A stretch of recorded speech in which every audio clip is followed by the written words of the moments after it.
What is Café Mocha? Experts, celebrities. Hey, this is John Legend. Yours truly, Idris Elba. This is Fantasia. I am Ian Levanson. Hey everybody, it's your girl Tamar Braxton. Music and features from a woman's perspective. Intriguing conversation. The Swag Award. Espresso. The MC Light Mix. Radio from a woman's perspective. What flavor are you, baby? This is Café Mocha. This is Café Mocha. We bring the new year in with a lot on our minds. As the country continues to protest, we're returning to Ferguson with two men who were in the thick of it, and they've got some ugly secrets to tell about what really went down there and why they can't breathe. Plus, we're checking in with some of our favorite celebs on being black in America. If I could. This is Café Mocha. We're calling this show I Can't Breathe. With me is rapper David Banner and Jill Scott's personal trainer, Scott Parker. They were down in Ferguson, and you just have to hear their story. Go ahead, Scott. Yeah, David and I went to Ferguson. We actually were there for 5 days. We went the weekend of Mike Brown's funeral, and we really didn't know what to expect when we got there. But one of the key things that really shocked us when we got there was that the residents of Ferguson were finding themselves under attack by the police department every night, unprovoked. I mean, we literally were part of peaceful protests that were attacked by police officers with no name badges on, people thrown on the ground under the auspices of inciting riots and things of that nature, but none of that was happening. People were literally just standing, talking, listening, communing with other people, and the police would come down there night after night attacking those people and trying to incite them to violence. And that's not something that's being said by the multimedia conglomerates that are framing this narrative, this story. They're not telling the truth about what happened there. Now, David, Scott told me a story about one of the riots that got started. Do you remember the story outside of the diner? What happened that night? Literally, we were talking to some of the young men who have been on the front line since day one. And I am telling you the truth, as I stand here, I was talking. Everybody was like, David Banner's here, like, what do you think, David? And I was telling them like how proud I was, and I was asking them questions because honestly, they were doing things that you should only be trained to do in the Army to protect themselves, not to even fight back, but to protect themselves from the aggression that cops were showing. And literally, the cops came and started arresting the young leaders in the neighborhoods. And they were doing? Listening to me. They weren't even talking, they were listening. And Scott asked, he was like, dude, what did they do? And he said they were inciting a riot. And I said, I was talking. So they were not talking, I was talking. What are you talking about? And it was amazing. One of them even said, you don't live here. This ain't your business. State Trooper Ron Johnson, who was supposed to come in and be the savior, he was right down there tonight handcuffing people too that were innocent. We were standing 10 feet away from him, and he told us not to ask any questions unless we were from Ferguson. That was his response. Now, you know that the average everyday person's not going to believe this. Cops don't do stuff like that. All I can tell that person is to go down to West Florissant Avenue at about 11:30 p.m. And when the pastors finish their prayer vigil and the big camera crews from the Fox Newses and all those other big companies that come down there and leave at sunset, when they leave, you will be tear gassed. You will be shot by rubber bullets. You will be treated unconstitutionally as if you're not an American citizen every night. And that's regardless of color, because it wasn't about color for them. It was about creating a narrative that those people were out of control, wild thugs, when in fact they were doing nothing more than exercising their constitutional rights. And those got violated. Mind you, they kept telling us at shotgun point, by the way, that we had to keep moving. We could not stand still. That was found to be unconstitutional a week later by the Justice Department. But nothing's happened. I'm with rapper David Banner and celebrity personal trainer Scott Parker, who were in Ferguson. On the way, we have to talk about Eric Garner. It's Café Mocha. One day. I'm Angelique, and this is Café Mocha. David Banner is known as a rapper, Scott Parker as a celebrity personal trainer. Guys, let's talk about this Eric Garner tragedy. You are both successful businessmen. You travel all over the world, but I'm sure at night in the dark, you look like some big, scary guys who probably stole that Range Rover you're driving in. How how do you process the idea that cops could get away with choking this man to death on the street, broad daylight, on camera, and there are zero repercussions? Well, you don't have to process. It's been a part of our lives since our birth. You know, that's what amazes me about so-called successful black people. They act like they've been successful all their lives and they don't remember. And the sad thing about it is, and I'll just say this, there's a lot of house Negroes, you know. Charles Barkley, excuse me, there's a lot of, it's just a lot of things going on. But no, seriously, just because you are dark-skinned or you have melanin in your skin doesn't mean that you are a part of our community. And it also doesn't mean that you have the right to speak on the behalf of our community, because you know when you sit in those chairs that those conglomerates are putting you there as representation of black people. And in most cases, they know what you're going to say and they put the right people. See, they won't put me in those chairs. As soon as I start talking on CNN, they cut the cameras off. They know what house Negroes to put up there. And the truth is, what we're going to have to start doing in our community is we're going to have to start policing our image. I heard that. We decide how we want to be represented and who speaks for us. This is Café Mocha. I'm talking to rapper David Banner and celebrity personal trainer Scott Parker about Ferguson and why we can't breathe. Scott, what about Charles Barkley? The media has been full of distractions for the past couple of weeks. If you notice, they marched somebody up like Charles Barkley to speak for us. That's to get us arguing about the right of Charles Barkley to speak on behalf of the African American community. It's detracting away from the fact that there was a young man that was on camera murdered by a police officer, and he's going free tonight. Charles Barkley is irrelevant to this struggle.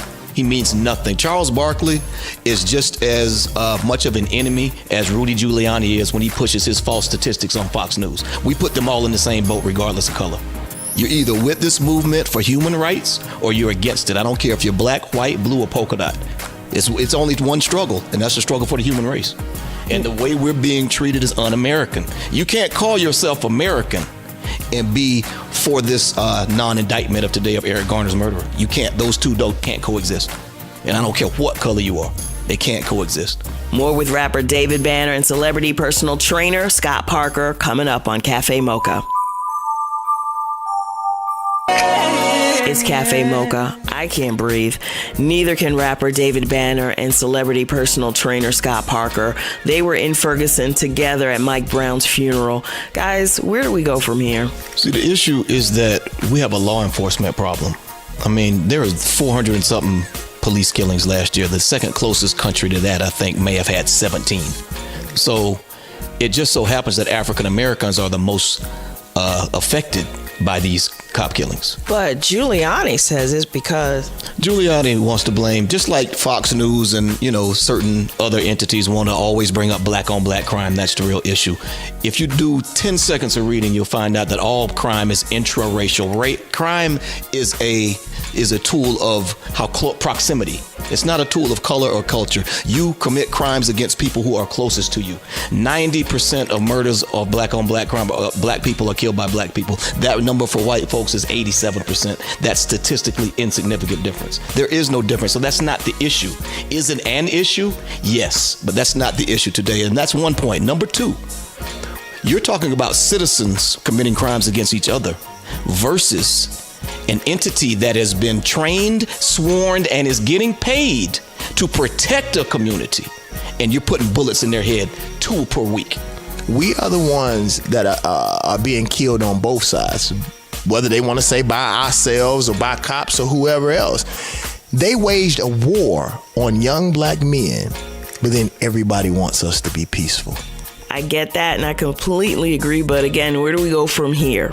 I think the first step is black people in general get knowledge of self, the knowledge of their history, the knowledge of their existence. I think that's step one. I think step two is black people educating themselves. After then, we must produce for ourselves. Then we must distribute for ourselves. Then we must buy for ourselves. That is the only way that we can truly protect our people. And we have to take control of our money. We have to stop spending money with companies that don't show us any respect. That boy died with Nikes on his feet. That boy laid out in that street for 4 hours with Nikes on his feet. Skittles made money off of Trayvon Martin's death, and what's the tea company? Arizona Tea, whatever that may end up being. Hoodies went up in the sky. It's like Wilson got $500,000 for his interview, and then they want to say, well, he was forced to resign. He resigned a millionaire. That's a great point, Scott. And Trayvon Martin's killer is basically they want to make him a superstar now. They want to have boxing matches with him. To me, the commentary that they're giving America is kill a black man and we will make you a star. Profit from our death. You already profit from our incarceration. Now you can profit from our death. It's Café Mocha. The new year begins with change on our minds. Coming up this hour, as a child, he was left parentless and homeless. NBA player Derek Anderson shares his story of rising up from nothing to achieve greatness. It's Café Mocha. This weekend, we're asking the question, are you your brother's keeper? You know, we're focused on the importance of mentoring young brothers. Yes. Absolutely. And on the line, he went from sleeping in the streets to the NBA. He started with the Cleveland Cavaliers and ended in Charlotte with the Bobcats with MJ, Michael Jordan, one of my homies. His book is called Stamina. Derek Anderson is on the line with us. How are you? I am doing great. This byline here went from sleeping in the streets to the NBA. You know that right there brings chills. Okay. Tell us your story. I think what happens is, it was the 80s, so it was, everyone came from the war. My dad was in the Vietnam War. My mother and he and I was having problems. And it was the 80s, and at 10 years old, they both just disappeared. My dad left, got into a big fight. My mom shot him, he left. A few months later, my mom I came home from school one night on a Friday, and she didn't show up. She wasn't there. The door was locked. I had to sleep outside the weekend, but I remember seeing people work at the Winn-Dixie. So I went up there and carried people's bags, but I was polite. There's kids today don't understand that, but I was just respectful. And I carried people's bags, got my first $3, and I started to get some Kentucky Fried Chicken, but I went back to the grocery store and got bread and bologna, and I survived through the weekend. And then I didn't see my mother again until 10 years later, the funeral. And another 14 years later when I went looking for her. So it was tragic at the time. I didn't understand what I was doing, but I knew one thing I had to do is not give up. I am left speechless here. Well, we got all so many stupid emotions that are happening right now, and I wonder, out of all of the people that you came into contact with, who were the mentors? Who were the ones who took you in? Obviously, the woman next door, giving you water and things that you may have needed from time to time. But were there any standout people in your life? Well, what's funny is everyone was. I had a high school coach. I had a middle school coach who told me to play basketball. First time I ever played.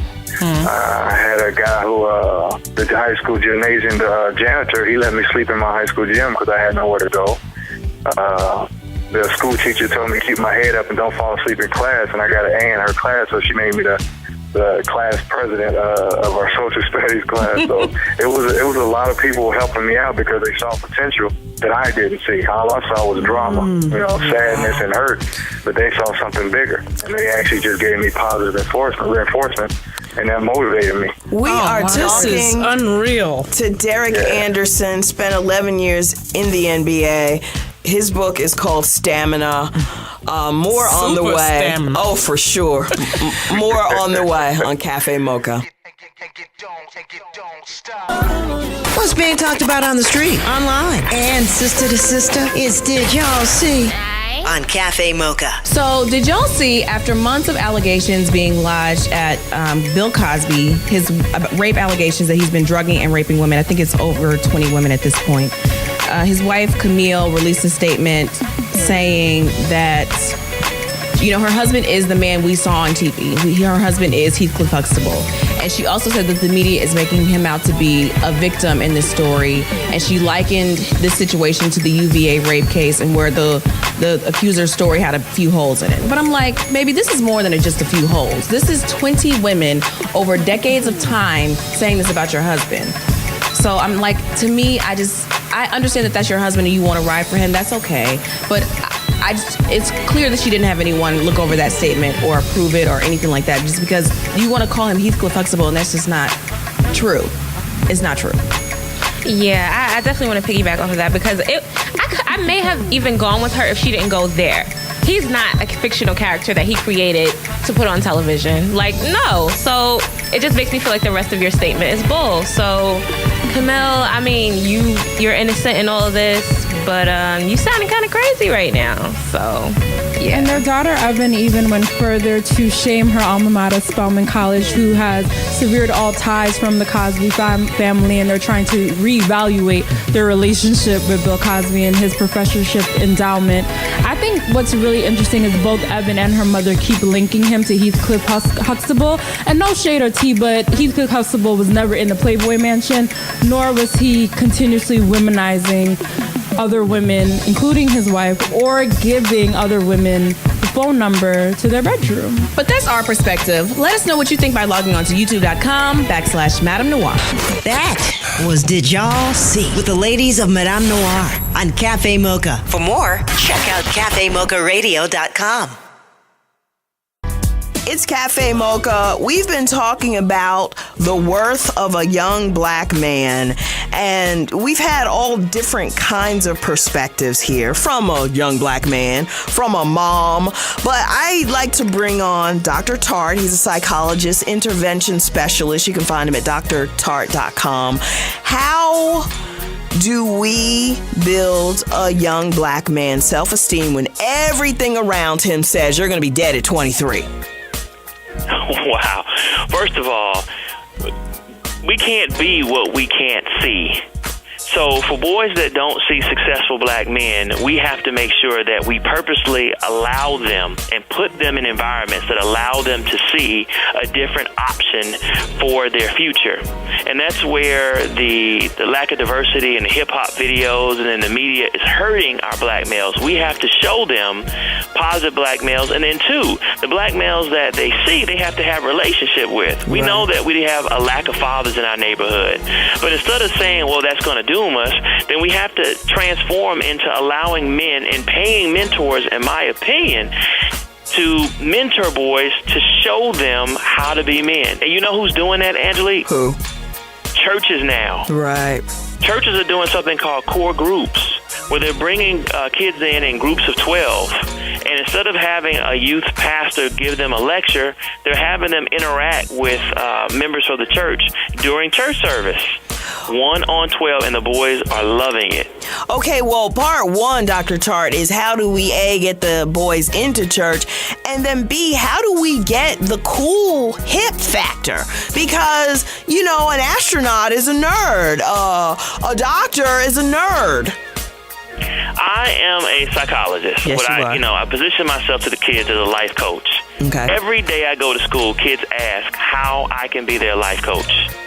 Because kids want relationship with men. Mm-hmm. So how do we get the kids in? 1, by the kids that are already in the church recruiting kids to come and say, hey, it's cool, check it out. Okay. Kids come in. And then number 2, kids want relationship. They don't really care what the guy does. They don't care whether he's a school teacher. They don't care whether he's a hip-hop dancer. They don't care whether he's a principal. Boys are begging for relationship. And that's why I think a lot of them are sagging their pants. Mm-hmm. They're saying, hey, say something to me. Help me. This is a sign that I am not doing what I need to do. All right. It's because every man's going to say, pull your pants up. But how many men have a relationship with boys where they can just sit down with them once a month, have lunch, and teach them about manhood? Talking to Dr. Tart, you can find him at drtart.com. That's with 2 T's. It's Café Mocha. This is your Café Mocha Espresso. I'm Angelique, and here's President Bill Clinton. Take this man who was in the chokehold in New York. Everybody. He had 6 children. He was obviously not well. He was overweight and vulnerable, therefore, to lung problems, heart-lung problems. He was doing something he should not have been doing that was illegal. He was selling untaxed cigarettes on the street in small volumes, trying to make a little extra money. But he didn't deserve to die because of that. The parents of Tamir Rice, a 12-year-old murdered for having a toy gun, is suing and has questions for Cleveland police. Why is this police officer on paid vacation after what he did to their child? What was the breakdown in communications between the 911 dispatcher and the police officer that led to this life-ending scenario. Cleveland Browns player Andrew Hawkins used Sunday Night Football and his jersey to ask for justice. To clarify, I utterly respect and appreciate every police officer that protects and serves all of us with honesty, integrity, and the right way. And I don't think those kind of officers should be offended by what I did. My wearing of the t-shirt wasn't a stance against every police officer or every police department. My wearing of the t-shirt was a stance against wrong individuals doing the wrong thing for the wrong reasons to innocent people. That's the Espresso. I'm Angelique. This is Café Mocha. Café Mocha. It's Café Mocha, one experience. It's the light mix. This is MC Light hanging with you for the next 10 minutes, kicking out that old school. It's Café Mocha. This is the light mix with MC Light. And I want to make sure you check out CafeMochaRadio.com. Also, you can download the app and have jokes and music and information on the go. It is Café Mocha Radio. The Light Mix with MC Light. I can't breathe. I'm sure you probably can't either. One of the most profound things rapper David Banner said was, there are two things that those in power fear most. One of them is loss of money. The African American community has the buying power to cripple major retailers just by not opening our wallets. So this revolution that's brewing may not be one protesting in the streets of Ferguson or New York or Cleveland, but with our ATM cards. Next week, Café Mocha visits the set of Selma. Café Mocha is a production of Miles Ahead Broadcasting in partnership with Westwood One. Executive producer Sheila Eldridge. Writer and producer Angelique Parrott. For comments, booking, and more information, visit CafeMochaRadio.com.